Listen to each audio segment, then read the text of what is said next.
Waalaikumsalam warahmatullahi wabarakatuh. Bismillahirrahmanirrahim. Alhamdulillahirabbil alamin wassalatu wassalamu ala sayyidina Muhammadin asyrafil anbiya'i wal mursalin wa ala alihi wa ashabihi wa tabi'in wa tabi'ihim bi ihsanin ila yaumiddin.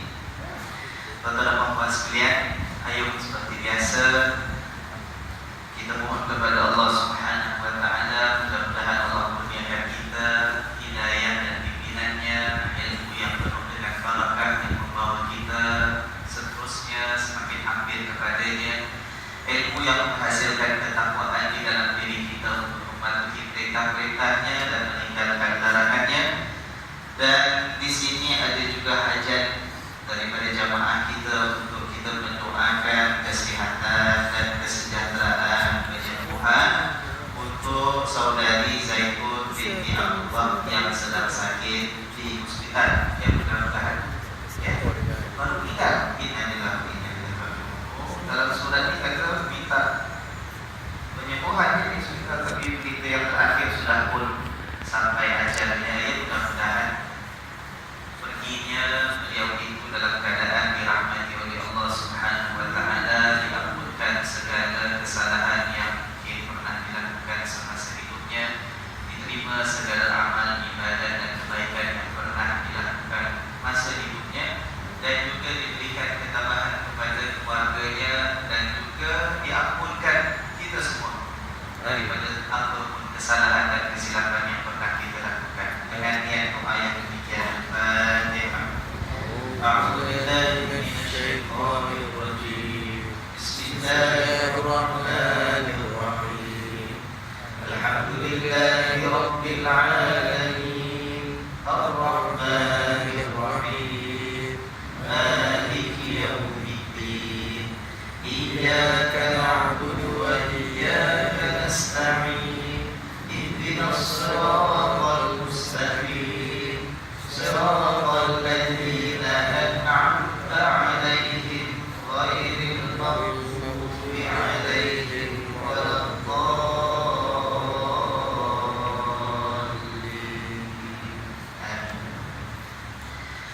Alhamdulillah, syukur kita kepada Allah Subhanahu wa taala yang malam ini kita mendapat kesempatan anugerah daripada Allah untuk kita bertemu setelah saya bercuti rehat 1 minggu lepas. Alhamdulillah, mudah-mudahan semua kita disejahterakan oleh Allah Subhanahu wa taala, diberikan ketabahan dalam menghadapi apapun ujian dalam kehidupan kita. Tuan-tuan, kemarin kita baca ayat apa ya? Ayat berapa kita baca? 21. 21.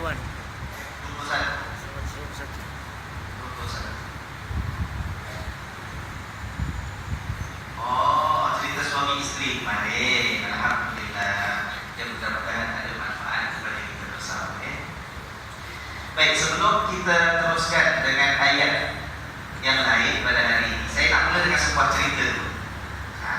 Kita start dengan kisah.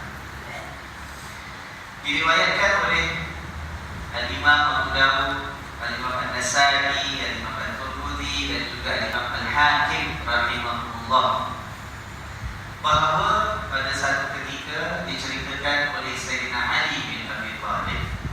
Kata dia, kami ini ada beberapa orang sahabat pada satu hari dijamu makan oleh sahabat yang namanya Abdul Rahman bin Auf radhiyallahu anhu. Dan Allah meridai beliau semua. Sayyidina Ali cerita satu masa dijemput dengan kawan-kawan yang ada jamuan oleh Abdul Rahman bin Auf. Sayyidina Abdul Rahman bin Auf ni salah seorang sahabat Nabi yang hartawan, ya, kaya, businessman. Kawan-kawan akan datang rumah. Jadi dalam jamuan itu dihidangkan arak. Ada arak. Kami pun minum arak. Sampailah masanya kita berhenti untuk sembahyang, masuk waktu salat. Apa makan? Apa minum arak? Jadi bila bincang-bincang, sahabat-sahabat sepakat minta aku untuk menjadi imam. Aku itu siapa? Sayyidina Ali. Sayyidina Ali. Ingat ya? Sayyidina Ali bin Abi Thalib. Aku pun jadi imam. Dan Dalam salat aku baca ayat-ayat Al-Quran seperti biasa. Sampailah baca surah Al-Kafirun.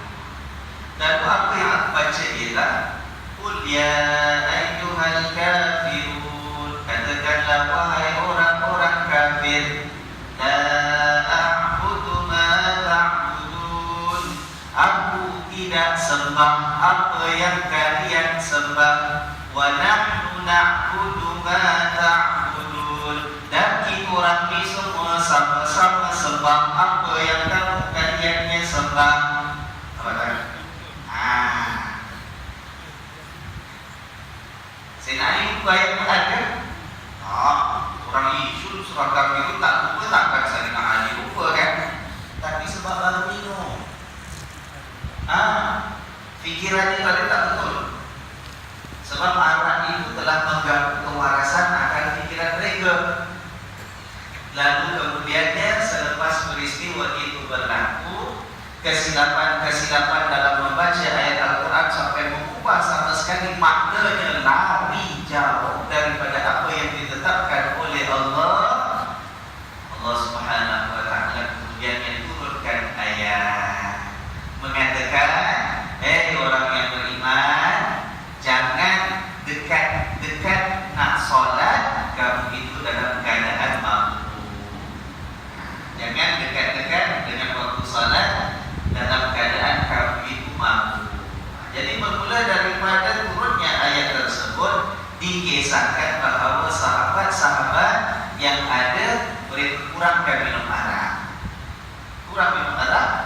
Kalau nak minum arak pun dikatakan lepas salat Isya. Sebab dah habis salat Isya, subuh besok pagi, masih banyak masa. Ya Allah kata jangan dekat masa waktu salat aku. Kalau masih jauh tak apa. Ya kan? Sahabat-sahabat sebahagian masih minum arak tapi lepas salat Isya.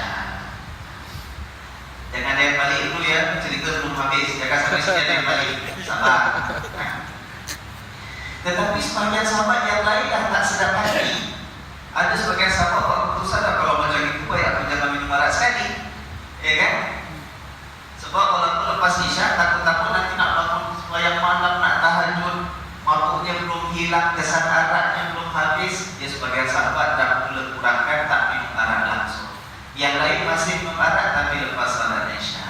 Waktu itu Sayyidina Umar radhiyallahu anhu, seorang sahabat lagi, berdoa kepada Allah Subhanahu wa ta'ala, Allahumma bayyin lana fil khamri bayanan syafiyan. Selalu minta dengan Allah, ya Allah, aku minta ya Allah, kau berilah keterangan dan penjelasan kepada kami ini yang sebenar-benar penjelasan tentang arak itu sebenarnya macam mana.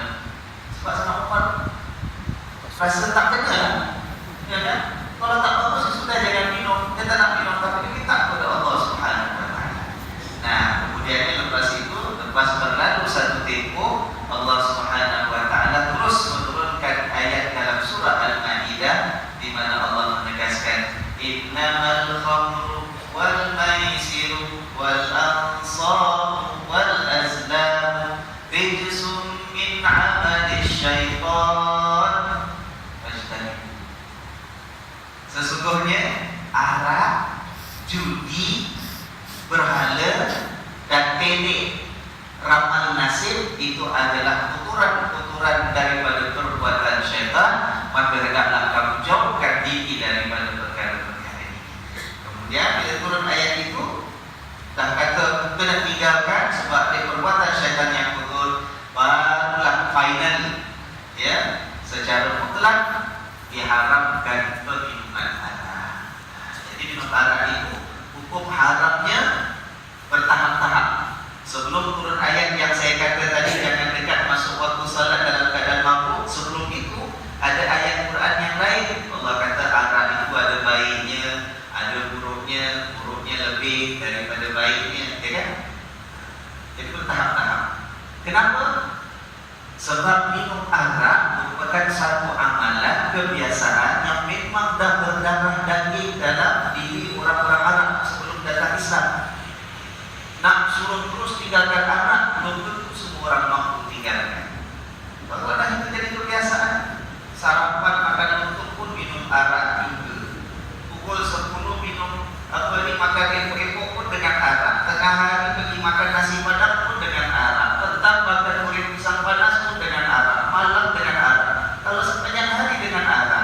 sepanjang hidup begitu amalannya, tiba-tiba nak datang kata haram, tinggalkan, tak boleh buat. Sebahagian sahabat kemungkinan besar tidak dapat mentaati dan mematuhi. Jadi itu hikmah Allah atur dalam minum arak, haramnya bertahap-tahap. Ya. Nah, ayat yang saya kata tadi, jangan kamu dekat dengan waktu salat dalam keadaan mabuk. Ayat itu yang kita nak baca pada hari ini. Sebab ada cerita yang saya nak katakan tadi. Ya.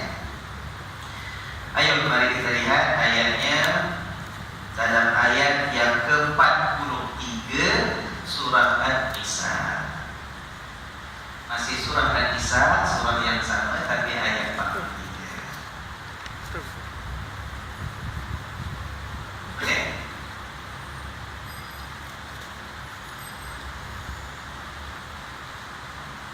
Ya ayyuhalladzina Pelan-pelan, masih ada yang terjadi lagi.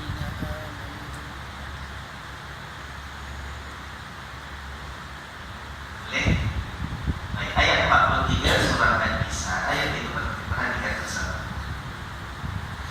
A'udzu billahi minasyaitonir rajim. Ya ayyuhalladzina amanu la taqrabus salata wa antum sukara hatta ta'lamu ma taquluna ولا جنبا إلا عابري سبيل حتى تغتسلوا وإن كنتم مرضى أو على سفر أو جاء أحد منكم من الغائط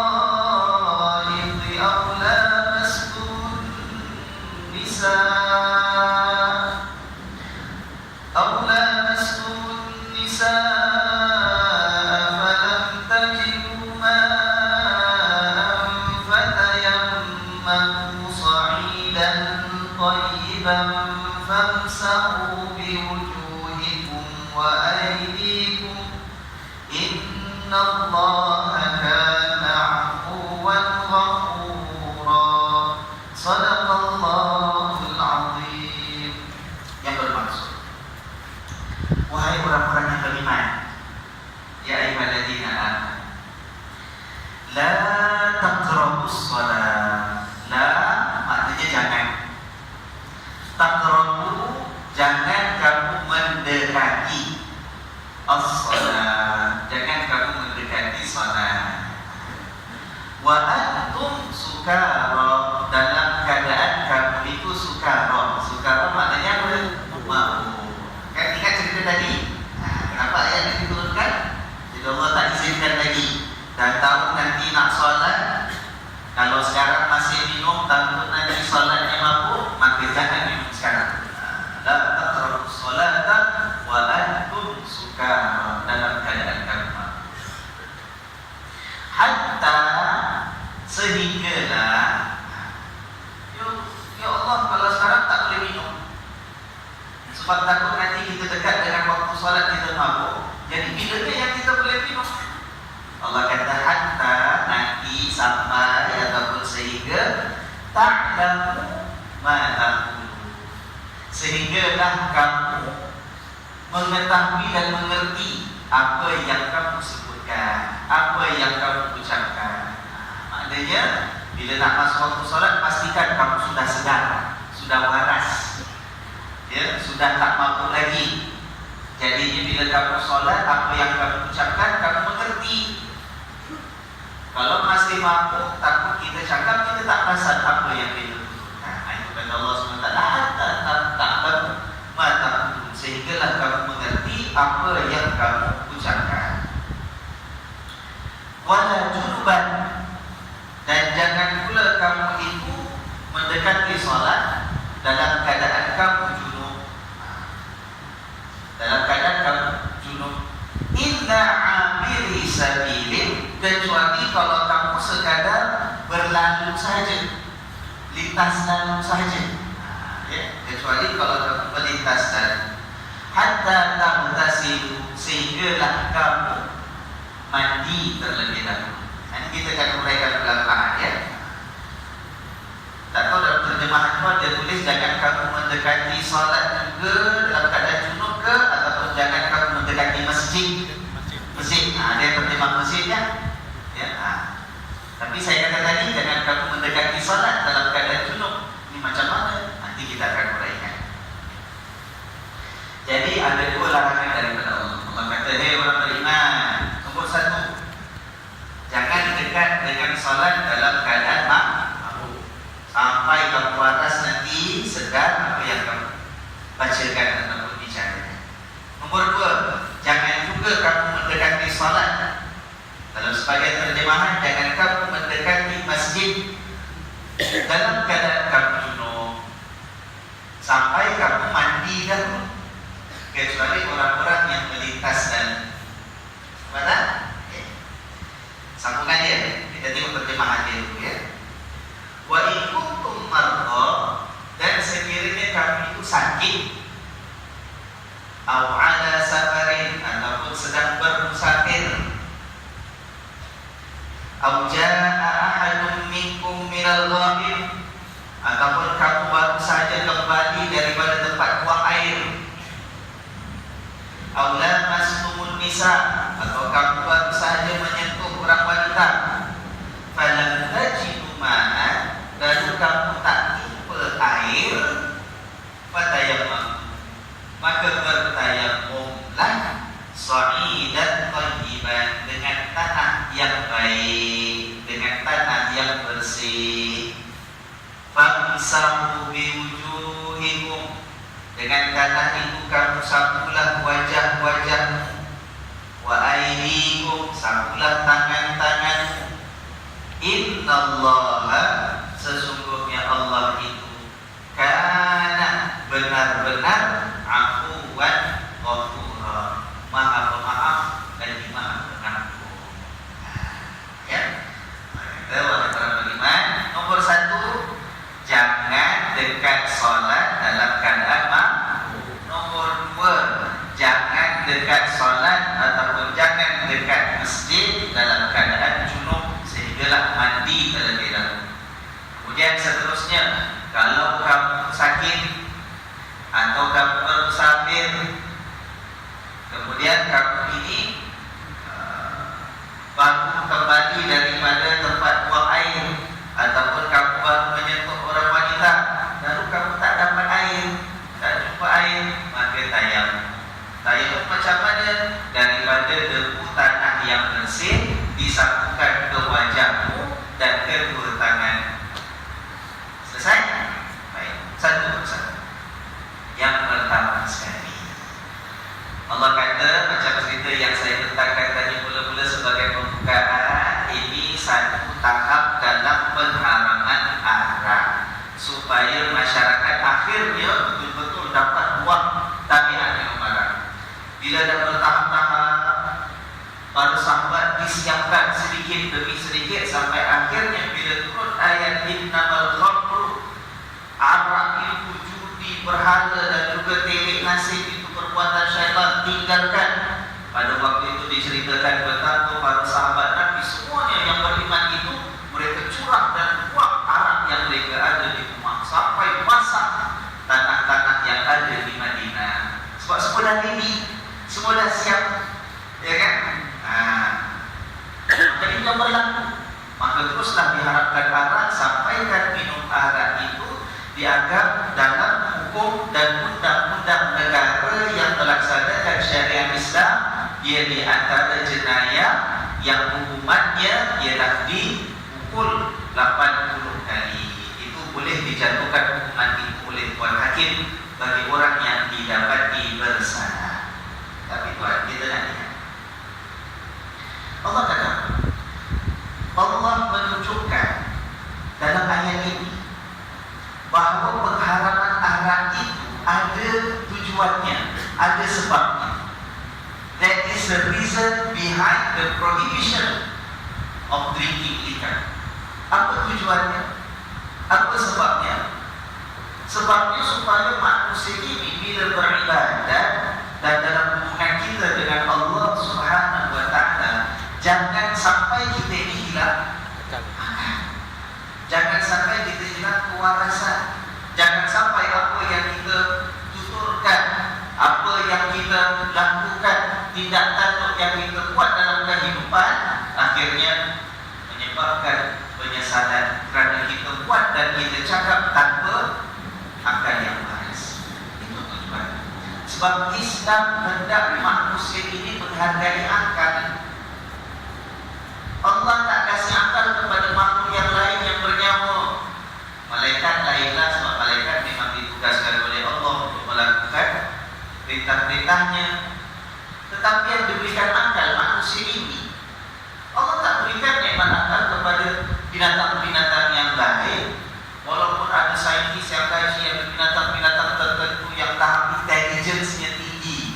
Ada yang kata chimpanzee itu bijak, ada yang kata dolphin itu ada intelligence. Macam-macam pun binatang itu bijak, jauh daripada kepandaian dan kebijaksanaan manusia. Itu kan hadiah daripada Allah. Allah hendak kita ini jangan rusakkan akal yang kita ada, maka itu tidak diizinkan kita minum arak. Apatah lagi bila nak masuk dalam salat, bila nak masuk ibadat. Sedangkan tak masuk ibadat sahaja, jangan sampai hilangkan kewarasan akal. Apatah lagi kita nak berdiri depan Allah, nak duduk depan Allah, nak sujud mengagungkan Allah, nak berdoa meminta kepada Allah, nak bertasbih memuji Allah. Tak akan dalam keadaan akal kita tak waras, ya kan?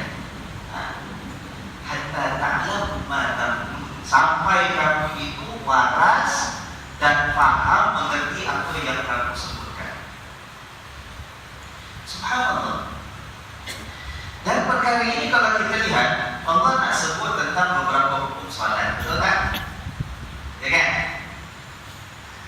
Kalau hadas besar, orang junub, sama ada junub itu kerana bersatu suami isteri, sama ada junub hadas besar itu kerana kita bermimpi keluar sampai keluar mani, ataupun kita berhadas besar bagi orang wanita itu datang haid, bila dia bersih nanti tak boleh terus solat, ya kan? Mesti mandi dulu, itu hukum untuk solat. Kalau tidak, solat kita tidak sah. Ayat ini kemudian nak cerita tentang macam mana kalau orang nak mandi. Kalau tak mandi pun datang hadas kecil, nak berwudu tapi air tak ada, ataupun air ada tapi sakit, tak boleh kena air. Macam mana nak solat, Ustaz? Boleh, Islam berikan peraturannya. Kalau tak boleh pakai air kerana sakit ataupun tak ada air, terutama orang yang bermusafir susah nak cari air, maka kata Allah ganti dengan tayamum. Ya kan? Tapi sebelum cerita tentang hukum hakam, cara macam mana nak solat, sebelum cakap tentang teknikalnya nak mandi, orang yang macam mana mesti buat mandi, yang macam mana boleh tayamum, ya kan? Itu semua cara-cara, kaedah-kaedah, how to do, macam mana nak buat. Sebelum cerita itu, Allah cerita dulu betapa yang lebih utama dan pertama ialah solat itu biar kita buat dalam keadaan kita mengerti. Apa tak? Solat buat dalam keadaan mengerti. Pengertian itu isu nomor satu. Baru caranya mandilah, wuduklah, tayamumlah, itu pengertian. Apa isyarat yang kita dapat daripada ayat ini? Isyarat yang kita dapat daripada ayat ini ialah kita kena semak balik sikap kita, kebiasaan kita. Bila kita belajar tentang hukum ibadat, bila kita belajar agama, bagaimana nak beribadat kepada Allah, bagaimana nak mentaati Allah, kebiasaan kita, sikap kita yang biasanya ialah kita belajar caranya. Hukum fikihnya, syarat-syarat solat apa Ustaz, rukun-rukun solat apa Ustaz, Ustaz pun mereka kaidah buat solat, rukunnya apa, rukun 1, rukun 2, rukun 3 sampai habis. Nak solat mesti berdiri tegak, tegak, mesti menghadap kiblat, mesti memastikan bahawa tubuhnya, pakaiannya, tempat solatnya bersih daripada najis, sama ada najis mukhaffafah ataupun najis mughalladhah ataupun najis mutawassithah. Apa tu Ustaz? Ustaz pun terangkan 3 bulan pasal najis tadi. Apa Ustaz, kalau ada najis nak buat apa? Dia dibasuh untuk dihilangkan. Boleh pakai air apa Ustaz? Ada 7 jenis air yang boleh dibuat untuk mensucikan najis. Apa yang 7 tu? Tinggal sendiri duduk. Hujan, tinggi, laut, sungai, mata air, embun, salji, ya kan? Dan 7 tu. Kepulauan new water, apa? New water. Buang air bagi 3 bulan kita belajar. Penting kita belajar caranya, hukumnya, peraturannya, undang-undangnya. Tapi di antara kebiasaan kita ialah kita masuk bab itu, kita beri perhatian bab itu, tapi kita lupa sebelum itu yang lebih utama ialah apa? Pengertian kita dalam beribadah kepada Allah. Sebab itu tuan-tuan sekalian, kalau kita lihat, kita nak mula ibadat, apapun ibadat, dan ibadat ketaatan yang paling utama ialah solat. Ialah as-salat ibadati. Solat itu tiap agama. Nombor 1 sekali ialah mesti ada niat. Niatnya mesti betul. Niat itu bukan kerja tangan. Niat itu bukan kerja mulut.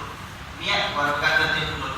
Ada lafaz niat dalam mazhab Syafi'i digalakkan. Kita sebut niat kita sebab dengan sebut itu dia akan bantu hati kita. Jangan lari pusing jauh-jauh sangat. Tidak membantu. Tapi sebenar-benarnya niat itu kerja hati. Niat itu menunjukkan kita ini tahu, kita sedang, ya kan?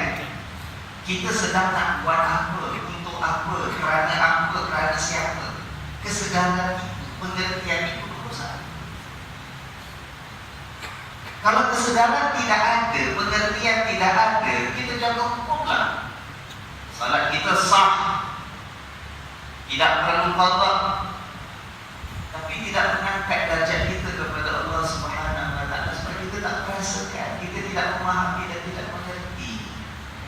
Tuan-tuan, orang yang tidak waras katalah dengan sebab mampu, kalau tak mampu sebelumnya pun CP mampu, 20% mampu, 30% mampu.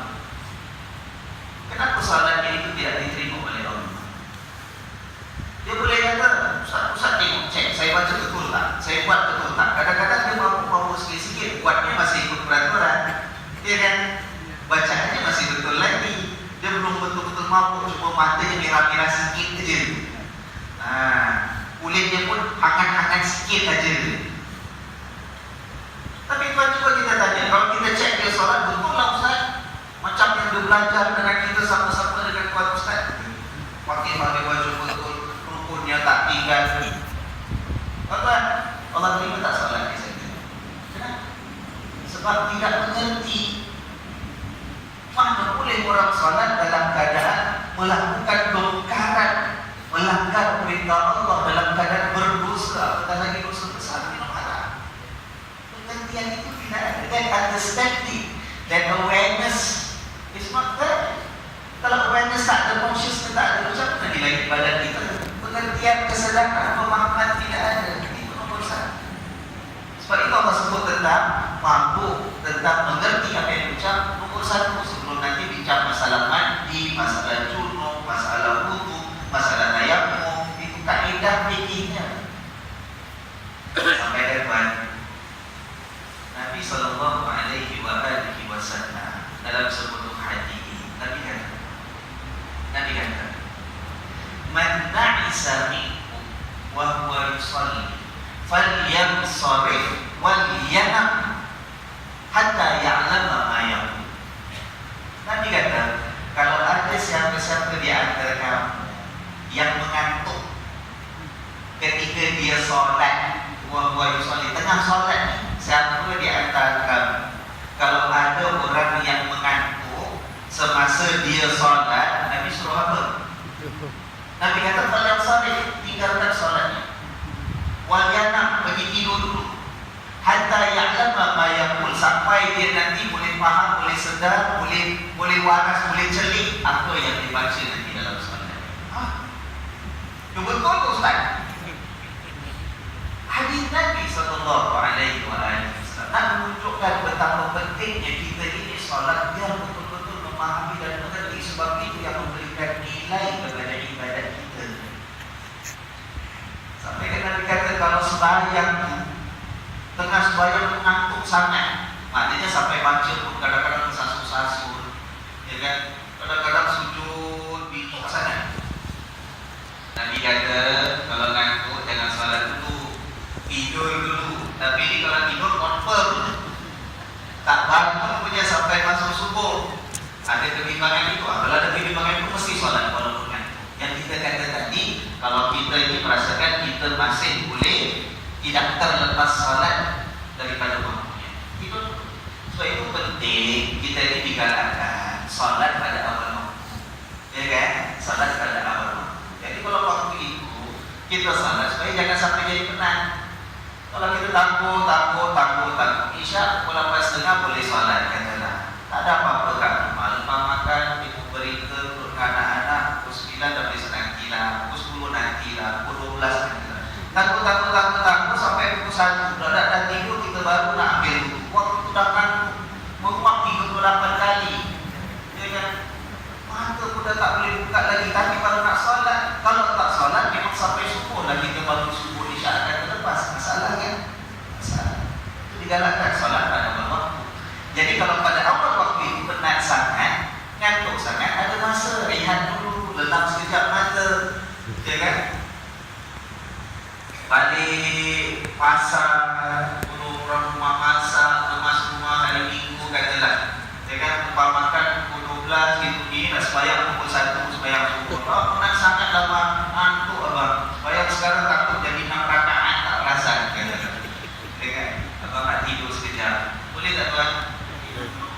Nabi kata faliyal sabit wal yana, tinggalkan solatnya dulu, tidur dulu. Hatta ya'lam ma yaqul, sampai kita segar. Tidur sekejap. Sebab masih awal waktu. Ya kan? Pukul 1 sekejap, agak-agak pukul 2 gitu, 1.45 bangun. Dah cukup. Baru makan 1 pinggan, nanti tidur sampai 3 jam. Tak kenapa? Tidur sekejap supaya makan sebab cuci muka. Alhamdulillah. Ya kan? Begitu sekali Rasulullah SAW meletakkan nilai yang tinggi kepada kewarasan, kesedaran, pengertian dan pemahaman dalam kita beribadah. Sebab itu sebelum sholat lagi kita nak ambil wudu. Wudu itu kan untuk memulihkan kita sholat, untuk tak mengangkat hadas kecil. Nak wudu itu pun, walaupun wudu itu sebagai syarat untuk sholat, wudu ada niat tak? Wudu ada niat tak? Wudu pun mesti mula dengan niat, supaya bila kita buat itu kita sedar. Orang kalau buat cuci dia tak ada niat, tak sengaja ini diniatkan untuk sebagai wudu, hilangkan hadas kecil. Tapi sungguh ni apa buat tadi? Cuci tangan aja ke? Sedar-sedarkan muka aja ke? Kita tak rasa, pasal kita tak sedar. Tapi kalau kita niat dulu, insya-Allah kita mulakan dengan niat kita betul, bermakna kita masuk dalam ibadat dalam keadaan kita senang. Sebab itu tuan-tuan, penting kita ini dalam solat, saya minta sangat. Yang kita buat solat selama ini, yang kita dah hafal bacaan-bacaannya, yang bacaan kita ni bagus, bacaan doa iftitah, Fatihah, surah, bacaan dalam rukuk, dalam sujud, dalam tahiyat. Usahakan untuk kita faham apa kita baca. Sebab itu yang memberi nilai dan itu yang membantu khusyuk kita di hadapan Allah Subhanahu. Tuan nak tahu tak? Imam Abu Hanifah, imam bagi mazhab Hanafi. Imam Abu Hanifah saking diletakkan pentingnya faham dan pengertian dalam ibadat solat, bacaan yang kita buat. Dia kata bagi orang yang bukan orang Arab, yang masih belum faham apakah makna bacaan-bacaan dalam solat, Imam Abu Hanifah berpendapat bacaan dalam solat boleh baca ikut bahasa kita. Begitu sekali pendapat Imam Abu Hanifah. Mana datang pengertian? Kalau kita lihat penulisan dia, kita akan dapat di pendapat Imam Abu Hanifah ialah hatta bagi orang yang langsung belum sempat belajar, tak tahu erti Fatihah, dia boleh baca Fatihah walaupun dalam bahasa dia bukan bahasa Arab. Simaklah penulisan Imam Abu Hanifah. Pasal apa? Pasal dia letakkan solat tu yang penting mengerti. Tapi ulama lain tak terima, mazhab Syafi'i, Imam Syafi'i pun tak terima. Imam Syafi'i berpendapat mesti bahasa Arab. Sebab Nabi tak pernah solat pakai bahasa lain. Jangan kata-kata punun-punun Jawa pakai bahasa Jawa, tak. Imam Syafi'i kata, dan memang kebanyakan jumhur ulama lain menegaskan mesti bahasa Arab. Bahasa Fatihah yang asal. Kalau tak faham, menjadi kewajipan untuk kita belajar dan memahami apa yang kita sebut. Tapi Imam Abu Hanifah lain. Dan sebab itu kalau kita lihat, bahkan kan pernah dengar cerita apabila Daulah Utsmaniyah jatuh di Turki, lalu pemerintahan Turki diambil alih oleh Presiden Agungnya Kemal Atatürk. Apa di antara perkara yang dibuat oleh Kemal Atatürk? Dia kata azan pun tak boleh pakai bahasa Arab, mesti pakai bahasa Turki. Solat tak boleh bahasa Arab, mesti baca dalam bahasa Turki. Itu kalau dari segi fikihnya sebenarnya sesuai dengan pendapat Imam Abu Hanifah, tuan. Cuma Imam Abu Hanifah mengizinkan pada pendapat dia, kata boleh supaya orang beribadat faham. Sedangkan Kemal Atatürk dia kata bukan kepada bahasa Turki, bukan untuk orang faham. Sebab bagi dia bahasa Turki itulah bahasa yang paling hebat, sebab semangat kebangsaan dia, keturkiannya. Itu kan niatnya lain, tujuannya kan. Tapi dia orang-orang Turki mazhab Hanafi. Imam Abu Hanifah kata boleh bagi orang yang tak faham bahasa Arab, ya kan? Tapi hatta di Turki sekalipun, bila Kemal Atatürk buat arahan seperti itu, semua ulama di Turki tak setuju. Tak ada ulama yang setuju. Walaupun mereka mazhab Hanafi, walaupun imam mazhab mereka ialah Imam Abu Hanifah yang kata boleh, tapi semua tak nak terima. Kenapa? Sebab masih boleh diusahakan. Walaupun bahasa Arab bukan bahasa kita, tapi untuk tujuan solat sebenarnya kalau kita belajar, benar-benar kita faham apa kita baca. Kalau bukan word by word, kalau bukan tiap-tiap kalimah kita faham, kita boleh tahu yang kita waktu kita baca waktu sujud apa sebenarnya. Kita boleh tahu. Kalau kita nak belajar, contoh kan, saya kasih yang senang. Kalau ada tuan-tuan yang selama ini melaksanakan ibadah solat, baca bacaan dalam rukuk, dalam sujud, dalam tahiyat, saya baca tu Ustaz daripada kecil memang tak hafal, Ustazah dulu dah semak bacaan saya, tapi saya tak faham apa saya bacanya. Tak sempat-sempat sekarang nak cari cerita, cari guru, nak cari Ustaz ajar maknanya. Tuan-tuan, kita faham yang ringkas. Rukuk, Subhana rabbiyal azim wa bihamdihi dalam mazhab Syafi'i. Mazhab yang lain Subhana rabbiyal azim sahaja, tak ada wa bihamdihi. Tapi kita ulang 3 kali kan biasanya. Apa itu Subhana rabbiyal azim? Suci Allah yang agung. Nak mudah kita ingat ini, Maha suci Allah, Maha agung Allah. Waktu kita rukuk, ya kan? Waktu kita ke bawah kan, kita tengok benda yang halus kat atas sejadah, kita nampak ada semut jalan, kita kecil sahaja semutnya. Tengok ada abu, ada pasir, kadang-kadang ada bekas apa orang potong tak bersih atas sejadah bapaknya, itu kuku kat situ, kadang-kadang nampak benda kecil-kecil kat bawah. Kalau kita tengok depan nampak benda besar-besar, tengok kat bawah nampak benda kecil-kecil. Ingat, Maha suci Allah, Maha agung, yang besar Allah Subhanahu wa ta'ala.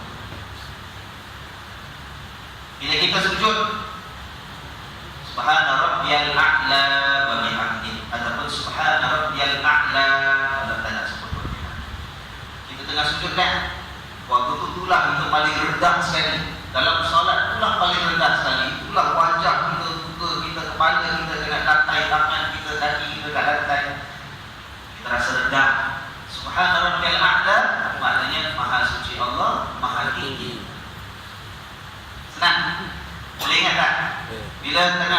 ingat Allah Maha Suci, Allah Maha Besar. Bila tengah sujud, redam, Allah Maha Suci, Allah Maha Tinggi. Boleh? Senang kan? Waktu kita duduk antara dua sujud, Rabbi firli warhamni wajburni warfa'ni warzuqni wahdini wa'afini wa'fad. Salah Ustaz punya, saya baca kembali sikit. Rabbi firli warhamni warfa'ni wajburni. Warfa'ni Ustaz, tak kisah, memang ada riwayat lain-lain. Saya punya tanpa-tanpa dan Ustaz sampai pendek, tak apa, memang ada bacaan itu. Saya punya pendek sikit Ustaz, tak apa, Ustaz panjang sangat, tak apa, tapi tak pernah ada Ustaz. Okey, yang ringkas Tuan, kalau Tuan tak tahu, supaya kita bila kita baca duduk antara dua sujud, kita tahu lebih kurang secara kasar apa kita minta. Pengampunan. Tapi tidak. Pengampunan. Tulis. Saya tulis yang ringkas. Saya kasih 5. 1. Ampun. 2. Kasihan. 3. Mulia. 4. Rezeki. 5. Aiban. Rezeki, sejahtera, selamat.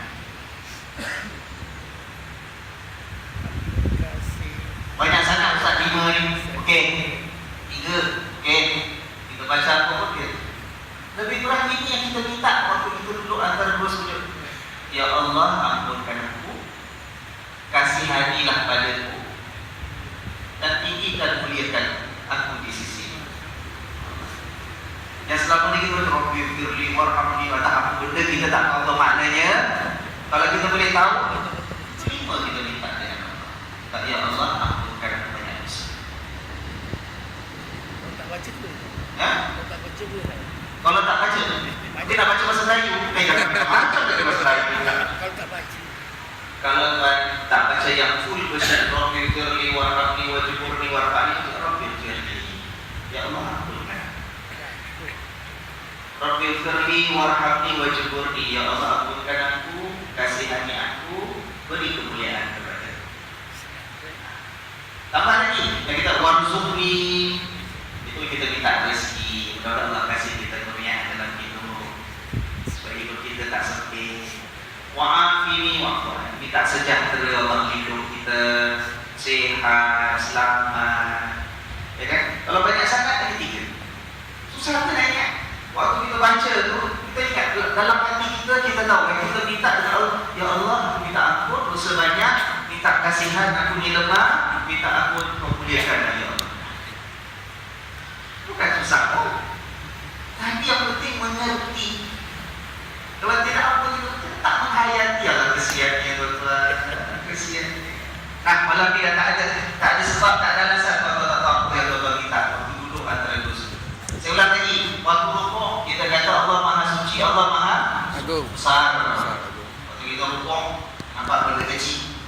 Waktu kita sujud kita rasa rendah, kita kata Allah Maha Suci, Allah Maha Tinggi. Waktu kita duduk antara dua sujud, ya Allah minta ampun, ya Allah kasih inilah aku, ya Allah muliakanlah. Senang. Tambah lagi pun kalau senang sangat. Tahiyat. Tahiyat susah panjang.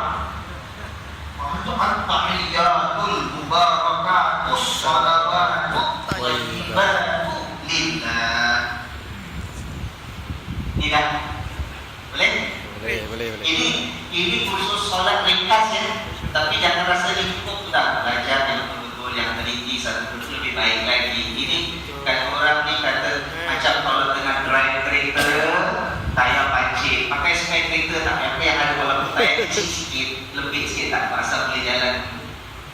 Tapi bila dapat nanti sampaikan workshop, bukan tayar yang betul lah. Kalau terus drive pakai tayar pancit tak boleh. Ngada-ngada waktu tukar mesti tayar yang sama saya juga, tak, tayar spare dulu, hari tayar spare dulu.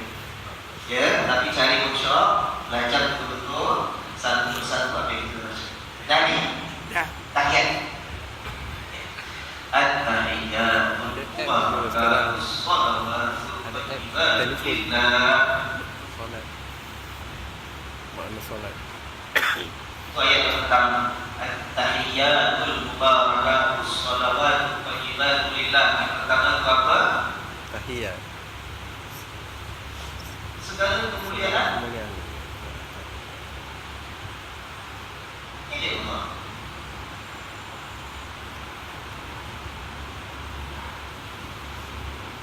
At-tahiyyatul mubarakatus shalawatu thayyibatu lillah. Artinya ya Allah, segala kemuliaan milik. Okey? Dua-dua. Lepas tu apa? Assalamualaikum. Assalamualaikum ayuhan nabiyyu wa rahmatullahi wa barakatuh. Salam kepada Nabi.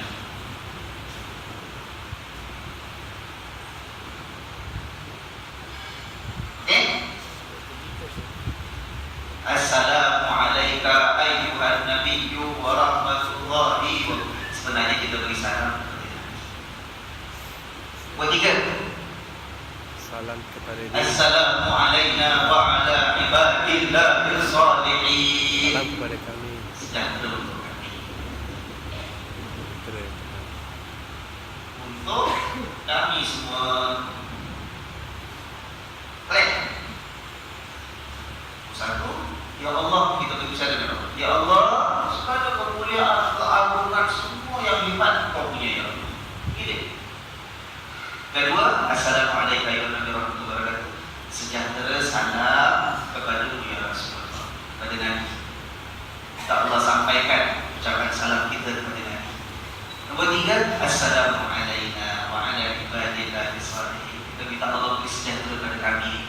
Saya, isteri saya, mak bapak saya, ya Allah, anak-anak saya, kawan-kawan saya, guru-guru saya, kami semua yang beriman ni. Ya Allah, aku minta beri kami keselamatan dan kesehatan. Dah susah sangat nak ingat. Kemudian asyhadu an la ilaha illallah. Aku tulis juga asyhadu an la ilaha illallah. Tak payah. Kan okeylah. Pada syahadat. Ya kan? Yang bertuhan selain Allah, Nabi Muhammad Rasulullah. Lepas tu apa? Salawat. La ilaha illallah wa asyhadu anna Muhammadar Rasulullah. Allahumma shalli ala Muhammad. Apa tu Allahumma shalli ala Muhammad? Selawat. Selawat. Selawat. Fil alam dan semua fil alamin innaka hamidum majid. Sama dengan yang nomor satu. Kita buka dengan puji Allah. Kita kata bentuk fil alamina, dalam alam ini semua Engkaulah ya Allah yang maha mulia lagi maha terpuji. Maknanya nombor 6 ni bentuk Segala sama macam yang pertama buka tadi. Ini kandungan tahiyat kita. Senang. Nah, tapi kau dah tahu tak payah baca ni boleh je. Pak Yusin dah kasih diskaun dah bagus ni, tak lagi lebih-lebih. Dah tahu ini tak payah baca tahiyat pula. Pandai-pandai. Ini tahiyat kita tuan. Tahiyat. Alhamdulillah kita ingat kita puji Allah. Assalamualaikum warahmatullahi wabarakatuh. Beri salam pada Nabi. Assalamualaikum warahmatullahi wabarakatuh. Minta Allah kasih kejahteraan pada kita di manusia. Asyhadu an la ilaha illallah wa asyhadu anna Muhammadar Rasulullah. Ucapkan kalimah syahadat. Allahumma shalli ala Muhammad sampai Okey, selawat dan penutup ila alamin innaka hamidum majid. Itu puji Allah sekali. Itu yang kita baca. Dah faham? Boleh mengerti? Kan? Tapi belum 100%. Tapi ini the main points. Ini isi intisari yang pertama, bacaan tahiyat kita. Oh, ini rupanya Ustaz dah boleh faham, boleh ingat. Jangan susah-susahkan. Ya kan? Kalau habis sembahyang baca tak faham berapa sembahyang macam ini. Atas sangat orang nak sembahyang kan? Ya. Macam dulu pernah ada satu orang si baik alhamdulillah sekarang ni dah bagus. Pernah saya jumpa orang dulu tak nak sembahyang. Padahal waktu dulu dia belajar, waktu kanak-kanak dia berburu, sampai satu peringkat dalam umur dia tak mau sembahyang. Sebab dia apa? Saya belajar macam mana ya. Saya selalu diingatkan sembahyang tapi kalau tak khusyuk, sembahyang ikhlas tak ada, niat berubah-ubah, bacaan kalau tak betul-betul menghayati, apa nilai sembahyang kita? sembahyang tak sampai pada Tuhan, ya sudah apa pernah sembahyang? Tak sembahyang. Kita kan patutnya dalam kehidupan ada perkara-perkara yang kita nak dapat. Kalau benda yang nilainya tinggi itu kan kena latih dan selangkah demi selangkah. Begitu dengan solat kita. Yang saya beritahu ini bukan semua nanti terus jadi sempurna solatnya, tidak. Tapi selangkah demi selangkah, setahap demi setahap. Jangan sebab kita ini ditekankan, nanti kalau ini tak sempurna, itu tak sempurna, solat kita tak ada nilai, Allah tak terima, dah semua sekali tak buat. Kesiankan kita ini. Walaupun tak sempurna, perbaiki, belajar. Kenapa kita bingung sampai pagi? Kenapa? Sebab ayat yang kita baca pada hari ini, sebelum nanti minggu depan dengan izin Allah kita nak bincang tentang hukum-hukum bab mandi macam mana. Kalau belum ada yang tahu mandi macam mana, minggu depan kita akan mandi macam mana, tayamum macam mana dan sebagainya. Nomor 1 bab ibadat yang utama ialah faham, mengerti dan menghayati. Kalau tidak kita makin main-main buat walaupun hukumnya sempurna, hukumnya cukup, tapi hatinya tidak terasa. Pikiran kita tidak bersama dengan Allah. Sedangkan orang yang mengerti sekalipun belum 100% solatnya khusyuk dengan Allah pun. Okay kan? Usahakan meningkatkan pengertian ini. Bukan setakat caranya, tapi apa sebenarnya solat bacaan. Kenapa kita buat? Apa yang kita laksanakan? Mudah-mudahan Allah terus pimpin kita kepada Amin. mudah-mudahan Allah berikan hidayah kepada kita. Allah berikan pimpinannya kepada kita. Terus kita akan dapat berjalan di atas jalannya yang lurus. Itu yang selalu kita minta dengan Tuhan. Ihdinas siratal mustaqim. Minta Allah pimpin kita. Tapi jangan minta kosong. Jangan minta orang yang angan-angan kosong. Ada orang minta tapi tak berusaha. Allah sediakan pimpinan, Allah siapkan jalannya. Kita jangan usaha, jangan minta aja. Dulu lepak-lepak, ya Allah daripada jauh, tapi tak nak jalan, tak nak bangun, tak nak berusaha. Ya Allah, pimpinanku. Macam mana? Kita kena berusaha. Allah siapkan pimpinan, Allah akan bantu kita. Tapi kita mesti dengar, kita mesti faham, kita mesti cari.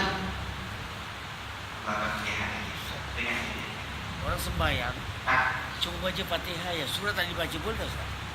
Orang sembahyang cuma baca Fatihah saja. Yang lain surah? Tak baca. Surah sunnah. Pendapat Ustaz. Surah sunnah. Dalam mazhab Syafi'i tak baca surah mungkin rakaat pertama walaqallin amin Allahu akbar. Kenapa bang aku ni? Jangan sengaja buat. Sebab itu sunnah Nabi kan, kita sembahyangkan ikut cara Nabi. Nabi SAW bila salat lepas Fatihah rakaat pertama baca surah, pendek pun tak apa. Jangan kita dah belajar yang pun baca Fatihah aja, surah tak wajib, surah sunat tak payah baca lah.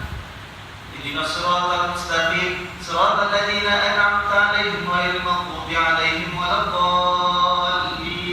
Amin. Terawihnya cepat ni. Allahu akbar. Walaupun sah tak? Sah. Sebab bacaan surah juga sunat. Wallahu a'lam. Ayo kita tangguhkan sampai minggu hadapan dan kita doa kepada Allah bacaan mulut kita. Allah berikan kita keselamatan, kesejahteraan dan kesehatan. Subhanallahumma wa bihamdika asyhadu an la ilaha illa anta astaghfiruka wa atubu ilaik. A'udzu billahi minasy syaithanir rajim. Bismillahirrahmanirrahim. Wal 'asri innal insana lafi khusr illa alladziina aamanu wa 'amilus shalihati wa tawassaw bil haqqi wa tawassaw